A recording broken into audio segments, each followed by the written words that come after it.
Hello विद्यार्थीगण, मैं इसके कश्यप आप तमाम विद्यार्थी का एक बार पुनः स्वागत करता हूं। जैसा कि आपको ज्ञात था कि कल हम लोग भारत पर विदेशी आक्रमण कर रहे थे जो अधूरा रह गया। आज उसी का पार्ट 2 है।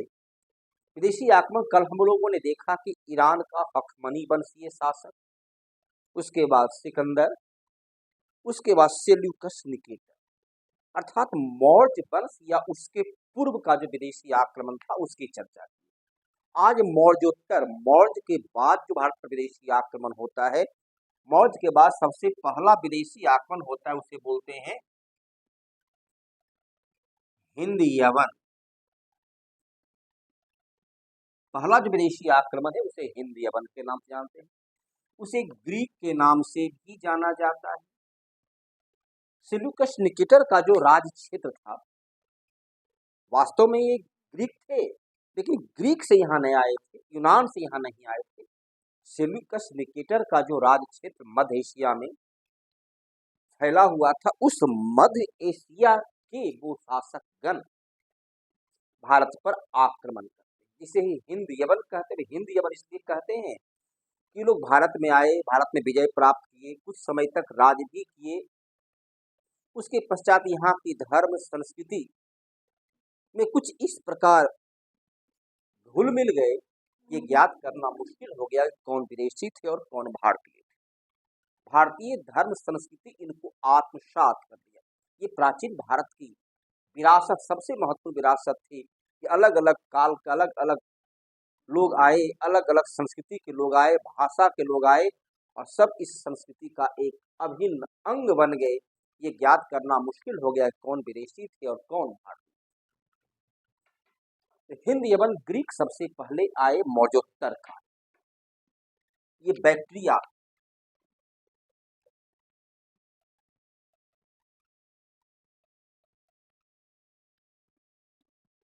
बैक्ट्रिया के भी शासक कहलाते, जो मध्य एशिया के क्षेत्र में अर्थात आज का तजाकिस्तान, उज्बेकिस्तान, ईरान से लेकर के जो चीन और रूस के बीच का जो हिस्सा है, उस क्षेत्र पर ये लोग का शासन हुआ करता था।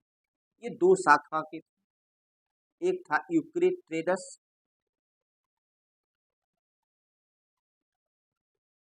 और एक था डेमिट्रियस। तो दो शाखा में ये भारतीय सीमा में प्रवेश करते।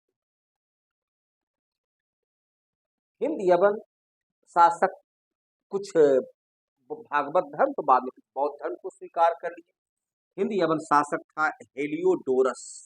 ये एंटीआलकिड्स, हिंद यवन शासक एंटी आलकिड्स,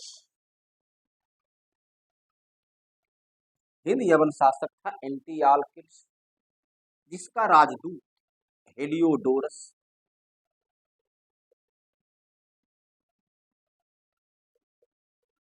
जिसका राजदूत हेलियोडोरस विदिशा, मध्य प्रदेश, विदिशा के क्षेत्र में भागवत संप्रदाय के सम्मान में गरुड़ स्तंभ की स्थापना करवाया।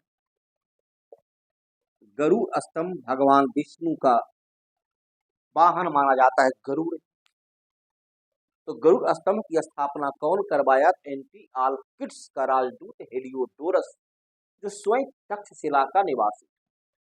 हेलियोडोरस यह तक्षशिला का निवासी था। इसने वहां का स्थानीय शासक पुष्यमित्र शुंग से अनुमति लेकर भागवत संप्रदाय के सम्मान में, स्पष्ट है कि इसने भागवत धर्म, वैष्णव धर्म को स्वीकार कर लिया था। भगवान विष्णु का ये उपासक था। अब हिंद यवन शासक के बारे में कहा जाता है कि हिंद यवन शासक के आक्रमण से भयभीत होकर ही पुष्यमित्र शुंग ने राजधानी पाटलिपुत्र की जगह मध्य प्रदेश का विदिशा ले लिया था। 185 ईसा पूर्व तक तो स्पष्ट है कि हिंद यवन का भारत पर आक्रमण हुआ नहीं। पुष्यमित्र शुंग ने मौर्य वंश का अंतिम शासक बृहद्रथ की हत्या करके शुंग वंश की स्थापना किया। तो इसने 185 ईसा पूर्व के बाद भारत पर आक्रमण शुरू हुआ होगा। और शुंग शासन काल में किरण तौर पर मगध के क्षेत्र तक इसका सफलतापूर्वक आक्रमण हुआ होगा, तभी तो ये राजधानी पाटलिपुत्र की जगह विदिशा ले गया। बाद में यहाँ पर आए और भागवत धर्म को स्वीकार कर लिए और भागवत धर्म के सम्मान में उसने गरुड़ स्तंभ की स्थापना करवाई। लेकिन हिंद यवन भारत पर बहुत दिनों तक विजय प्राप्त नहीं कर सके। हिंद यवन शासक के एक नाम था मिनांडर, जिसे मिलिंद के नाम से भी जानते हैं। इसने बौद्ध धर्म को स्वीकार कर लिया और बौद्ध भिक्षु नागसेन के साथ इसका जो दार्शनिक संवाद है बौद्ध धर्म में प्रश्नोत्तर क्रम, वो प्रश्न पूछता है, नागसेन जवाब देते हैं। तो प्रश्नोत्तर क्रम में नागसेन के द्वारा जो लिखित पुस्तक है उसका नाम है मिलिंद पन्हो। उसका नाम क्या है? मिलिंद पन्हो। यह प्रश्नोत्तर क्रम में लिखा गया भारत की पहली पुस्तक है, जिसके लेखक नागसेन है। तो एक शासक ने भागवत धर्म स्वीकार कर ले, दूसरा जो है बौद्ध धर्म को स्वीकार कर ले। लेकिन ये हिंद यवन बहुत दिन तक भारत पर विजय प्राप्त नहीं कर सके, बहुत दिन तक राज नहीं कर सके, क्योंकि हम देखते हैं मालवा अर्थात मध्य प्रदेश, मालवा का शासक मालवा का शासक विक्रमादित्य ने 58-57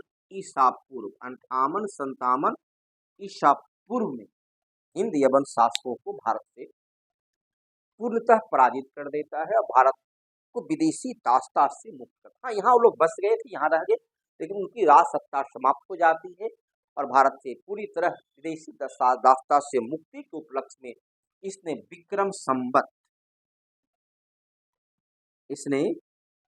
संवत के नाम से एक संवत चलाया।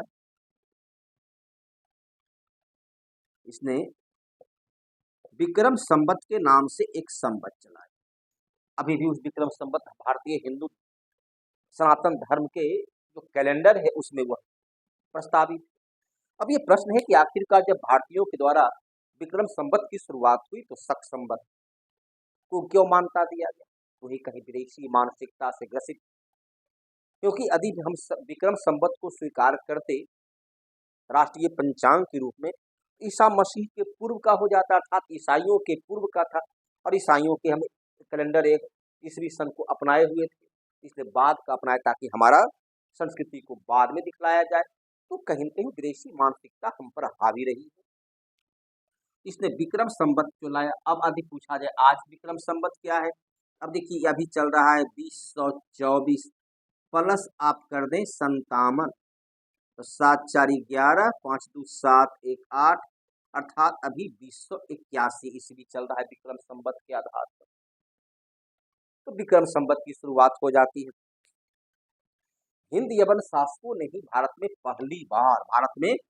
पहली बार स्वर्ण मुद्रा, सोने का सिक्का सबसे पहली बार हिंद यवन शासकों के द्वारा ही जारी किया,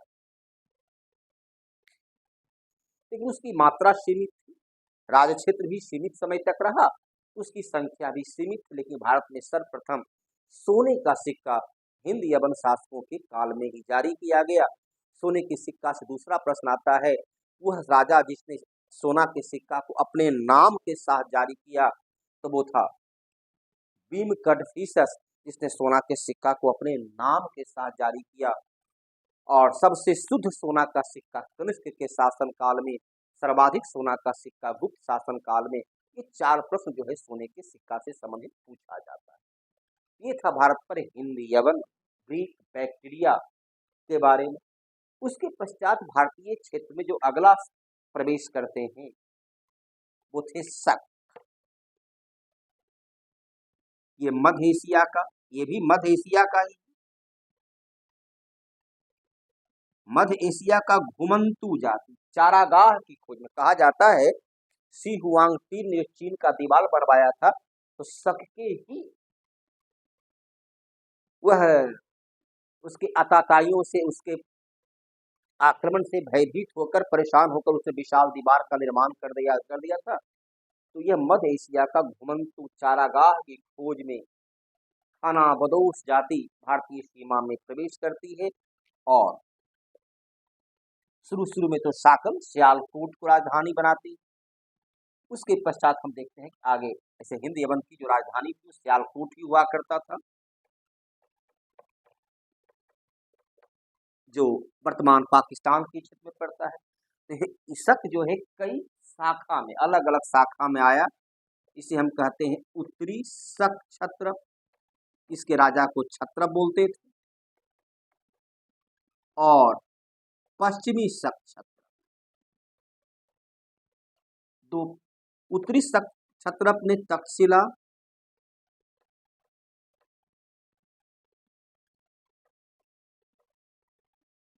और मथुरा को, तो पश्चिमी शक छत्रप ने उज्जैन और नासिक को अपना राज क्षेत्र बनाया, अपनी राजधानी के रूप में स्थापित किया। उत्तरी शक छत्रप बहुत दिन तक सफलतापूर्वक राज नहीं कर सका, क्योंकि पीछे कुषाण वंश आ रहे थे, वो भी मध्य एशिया का दूसरा घुमंतु जाति था।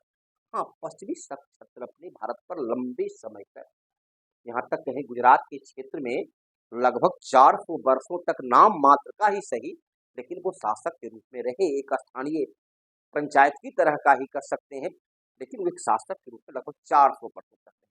पश्चिम शक छत्रप चष्टन और नहपान, जो उज्जैन का था, चष्टन और नहपान, ये दोनों को पराजित करता है महाराष्ट्र का सातवाहन वंश के शासकों ने। इन दोनों को पराजित करके अपना राज क्षेत्र मालवा मध्य प्रदेश तक ले आता है, और उसके पश्चात नासिक के क्षेत्र में तो सातवाहन नरेश विजय प्राप्त कर ही लेते हैं। पश्चिमी शक छत्रप का ही एक भाग गुजरात के क्षेत्र में, सौराष्ट्र के क्षेत्र में राज कर रहा था, जिसके प्रतापी शासक थे रुद्रदामन। रुद्रदामन जो शायद 130 ईस्वी से लेकर 150 ईस्वी तक शासन करता है। रुद्रदामन भारत का पहला शासक था। रुद्रदामन भारत का पहला शासक था जिसने संस्कृत में अर्थात या पूरी तरह भारतीय भाषा को भी अपना चुके थे। तो संस्कृत में शिलालेख को अंकित करवाता है, जो काठियावाड़ या जूनागढ़ अभिलेख के नाम से जाना जाता है। तो भारत का पहला अभिलेख जो संस्कृत में था वह इसी शासक रुद्रदामन के द्वारा जारी किया गया। रुद्रदामन ने चंद्रगुप्त मौर्य के द्वारा निर्मित सौराष्ट्र गुजरात के गिरनार पर्वत पर अवस्थित सुदर्शन झील का मरम्मत करवाया, क्योंकि अब पुराना हो चुका था। झील में जहां तहां टूट फूट हो गई थी, उसको मरम्मत करवाकर एक बार पुनः सिंचाई के लिए उसे प्रयोग किया। इस सुदर्शन झील का मरम्मत पुनर्निर्माण स्कंदगुप्त ने भी अपने शासनकाल में करवाया। तो गुजरात में हम देखते हैं पहले से ही जल संरक्षण, अभी इतिहास के पन्नों पर से आप वर्तमान में देखते होंगे कि गुजरात का ही धौला वीरा, जिसे यूनेस्को ने विश्व विरासत की सूची में शामिल किया, क्योंकि वहां जल संरक्षण मनसर और मनहर नदी के तट पर अवस्थित, जहां जल संरक्षण का पर्याप्त साक्ष्य मिला है, कृत्रिम बांध का अवशेष मिला है। यहाँ भी देखते हैं, चलिए यहाँ भी कृत्रिम बांध है, झील है, जिससे सिंचाई का कार्य किया जाता। अंतिम शक शासक चंद्रगुप्त द्वितीय के समकालीन था। गुजरात का शक शासक चंद्रगुप्त द्वितीय का समकालीन था, जिसे चंद्रगुप्त द्वितीय ने पराजित किया। वो था रुद्र सिंह तृतीय। और एक कहीं कहीं थोड़ा सा उसका अपुष्ट रूप में उल्लेख भी है, जब चंद्रगुप्त द्वितीय का पिता समुद्रगुप्त की मृत्यु होती है, तब उसका बड़ा भाई रामगुप्त गद्दी पर बैठता है, और रामगुप्त की पत्नी ध्रुव स्वामिनी को शक शासक के द्वारा आदेश दिया जाती कि अपनी पत्नी को सौंप दे, अन्यथा राज को समाप्त कर देंगे। और यहाँ पर एक घटना भी घटी है, अर्थात उस वक्त भी शक एक शक्तिशाली शासक के रूप में मौजूद था और चंद्रगुप्त द्वितीय ने इस अंतिम शक शासक को पराजित करके उस विजय के उपलक्ष्य में उसने रूपक के नाम से चांदी का सिक्का चलाया। उसने रूपक के नाम से चांदी का सिक्का चलाया। यहाँ पर देखिए, इस मालवा के शासक विक्रमादित्य ने हिंद यवन को पराजित करके विक्रम संवत के नाम से एक नई कैलेंडर को जारी किया और विक्रमादित्य इतना लोकप्रिय शासन एक प्रकार का उपाधि हो गया कि एक दो नहीं, भारत के 14 राजा ने विक्रमादित्य की उपाधि को धारण किया, जिसमें सबसे प्रतापी राजा जो विक्रमादित्य के नाम से फेमस रहा वो था चंद्रगुप्त द्वितीय, जिसका शासन काल है 375 से 414 ईस्वी। इसने ही 388 ईस्वी में अंतिम शक शासक रुद्र सिंह तृतीय को पराजित करके इस विजय के उपलक्ष्य में रूपक के नाम से चांदी का सिक्का चलाया। इस प्रकार से भारत का ये दूसरा राजवंश जो है वह अपने सीमा को प्राप्त किया। अब आइए, भारत पर जो तीसरा विदेशी आक्रमण हुआ, वो था फिर एक बार ईरान का। जो पहला था तो मौर्य भारत के इतिहास में पहला विदेशी आक्रमण और मौर्योत्तर काल में वो तीसरा विदेशी आक्रमणकारी है। तो तीसरा विदेशी आक्रमणकारी कौन है? तो वो है ईरान का पार्थियन। ईरान का पार्थियन कहते हैं कि जो दक्षिण भारत के पहलव हैं, शायद यही, अब उसके बारे में कुछ प्रमाणिकता तो है नहीं। तो पार्थियन का एकमात्र राजा का उल्लेख मिलता है, वो है गोंडा फर्निस।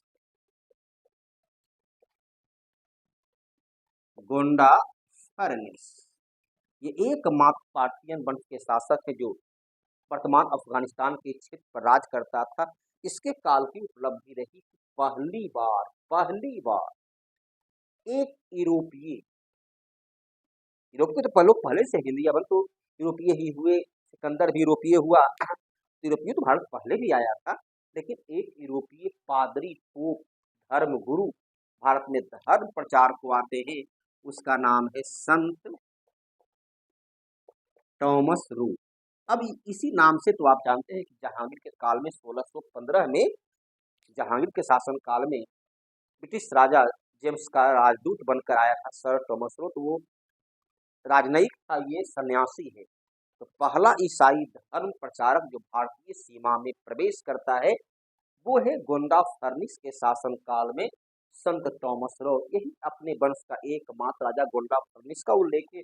उसके बाद हम देखते हैं कि भारत पर जो चौथा वो था कुषाण, जो शायद 15 ईस्वी में भारतीय सीमा में प्रवेश किया।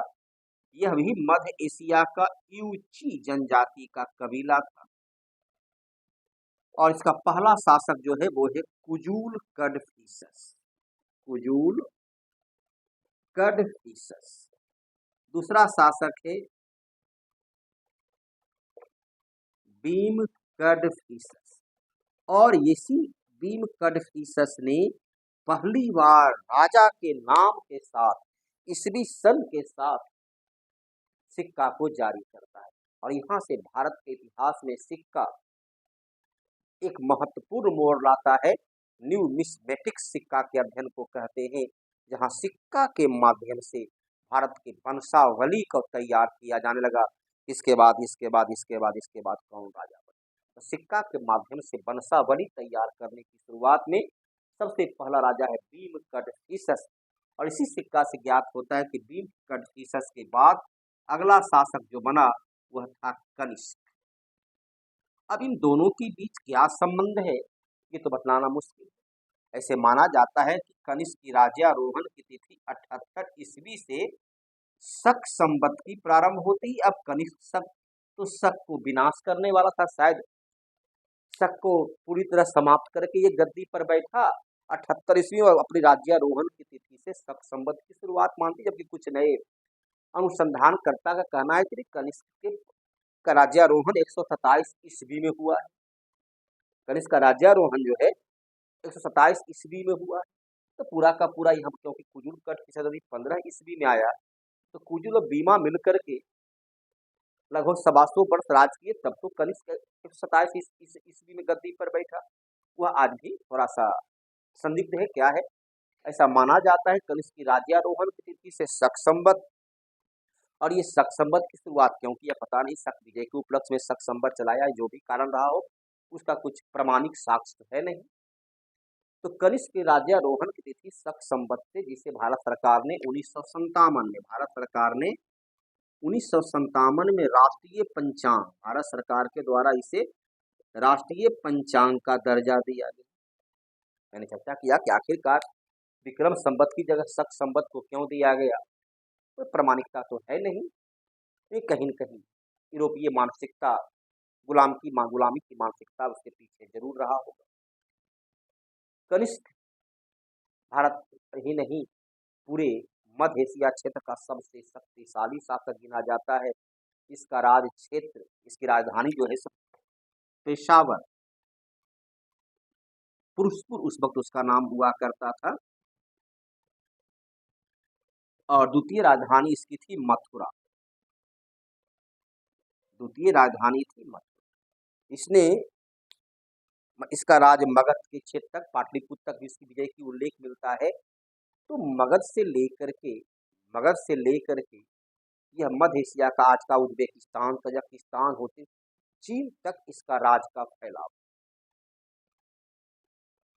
चीन होते हुए जो सिल्क मार्ग जाती थी, वर्तमान पीओके के मार्ग से होते हुए काराकोरम पर्वत के किनारे किनारे होती हुई मध्य एशिया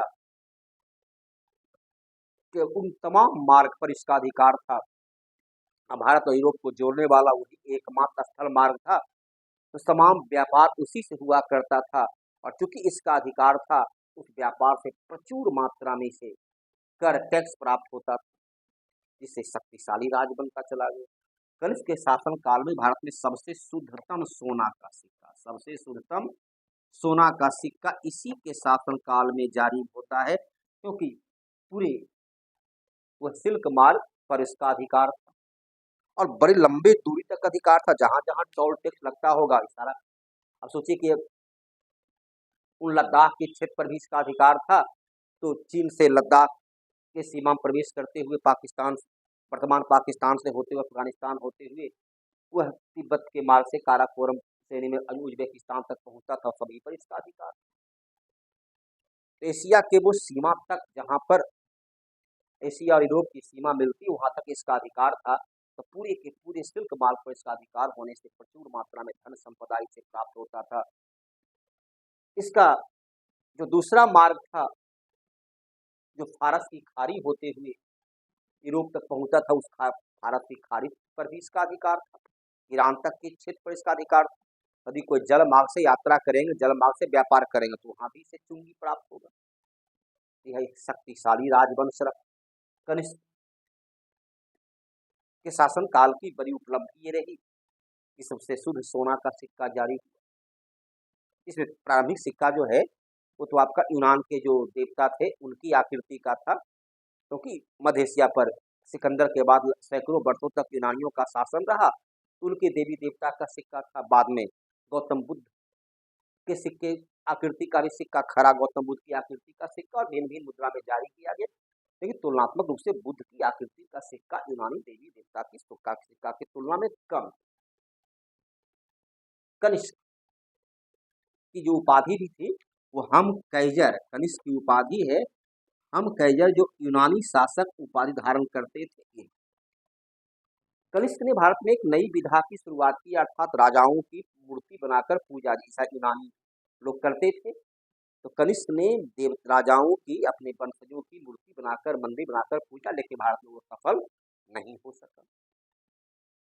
कनिष्क का ही मथुरा का जो उसका एक घोड़ा पर सवार रकाब, जिस पर पैर रखा जाता है, उस आकृति का मिला, अर्थात रकाब रखने की प्रणाली की शुरुआत कनिष्क के द्वारा ही किया गया। और चुस्त पैजामा, तब पहले भारतीय लोग धोती पहनते थे, युद्ध कल सैनिक भी, तो ये चुस्त पैजामा, ताकि सेना बड़े मुस्तैदी से साथ युद्ध कर सके, तो चुस्त पैजामा, जैसे आज चूड़ीदार पैजामा की तरह का इसने एक पहनावा की शुरुआत किया। तो चूड़ीदार पैजामा की शुरुआत, रकाब की शुरुआत कनिष्क के काल की उपलब्धि है। सबसे शुद्धतम सोना का सिक्का कनिष्क की उपलब्धि है और शक संवत और पूरे मध्य एशिया से चीन तक इसका राज का विस्तार था। सिल्क मार्ग पर इसकी अधिकार था। कनिष्क जब पाटलिपुत्र पर आक्रमण किया था तो यहाँ का महान विद्वान नागार्जुन को उसने लेकर गया था। नागार्जुन, जिसे भारत का आइंस्टीन के नाम से भी जाना जाता है। तो कनिष्क ने बौद्ध धर्म को अपना लिया और बौद्ध धर्म के सम्मान में इसने चतुर्थ बौद्ध सभा का आयोजन किया था और जिसमें बौद्ध धर्म हीनयान और महायान दो भागों में बंट गया और यहीं से गौतम बुद्ध की मूर्ति बनाकर पूजा करने की जाने लगी। गौतम बुद्ध को भगवान माना जाने लगा। कनिष्क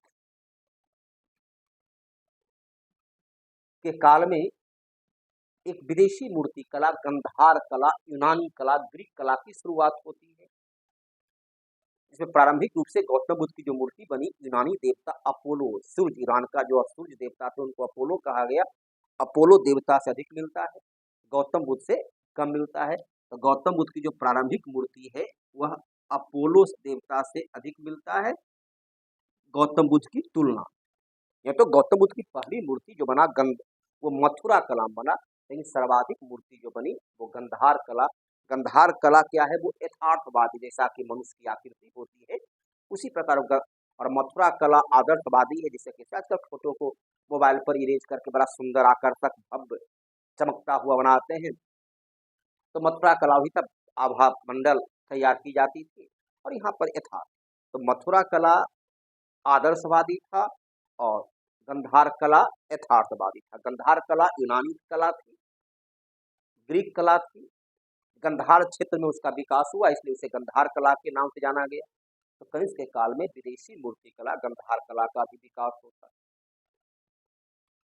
कनिष्क की अन्य उपलब्धि जो रहा, यह बौद्ध धर्म का बहुत बड़ा उपासक रहा और बड़े बड़े बौद्ध विद्वान, जिसमें नागार्जुन, इसे भारत का आइंस्टीन कहते हैं, नागार्जुन ने ही बौद्ध धर्म के महायान शाखा को लोकप्रिय बनाने में एक दार्शनिक आधार प्रदान किए।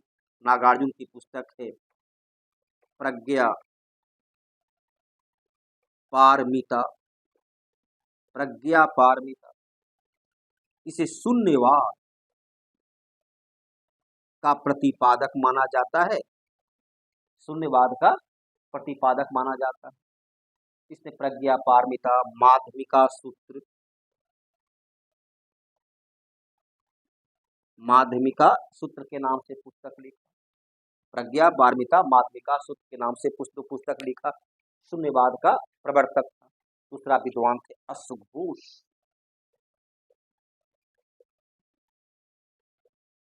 जिसने पुस्तक लिखा बुद्ध चरित्र,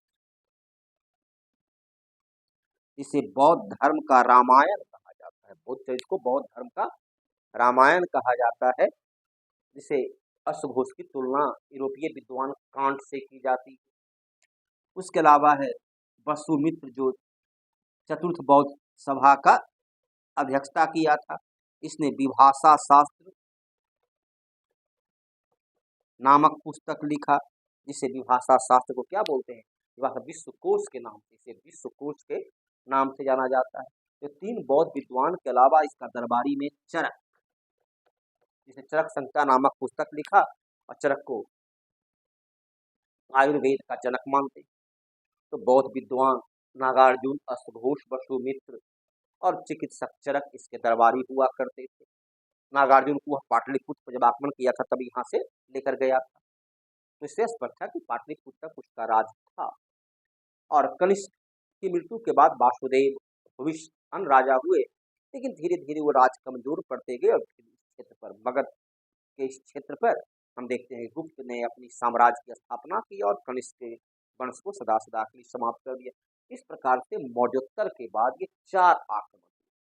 फिर गुप्त ने विदेशी आक्रमण की दास्तान को पूरी तरह रोक दिया और फिर गुप्त के बाद जो है हून का भारत पर आक्रमण होता है। तो गुप्तोत्तर के बाद जो है आक्रमण हुआ हुनों का, ये भी मध्य एशिया का बर्बर जाति था। पूरे मध्य एशिया के क्षेत्र में चीन से लेकर के पूरे क्षेत्र में एकमात्र पहला शासक हुन भारत का था स्कंदगुप्त, जिसने हुन को पराजित किया था। लेकिन बारंबार हुन आक्रमण के कारण हम देखते हैं कि गुप्त वंश कमजोर पड़ जाता है और तोरमान एवं मिहिरकुल उनका जो है तोरमान और मिहिरकुल, इसका राज विस्तार जो है मध्य प्रदेश तक के मालवा क्षेत्र तक इसका राज विस्तार होता है, क्योंकि वहां भी इसके सिक्के प्राप्त हुए। ये भी भारतीय धर्म संस्कृति में पूरी तरह आत्मसात हो जाता है। यहाँ के धर्म, यहाँ की संस्कृति, यहाँ की भाषा, यहाँ की रहन सहन पूरी तरह अपने आप को समर्पित कर देता है। इस प्रकार से ये था विदेशी आक्रमण।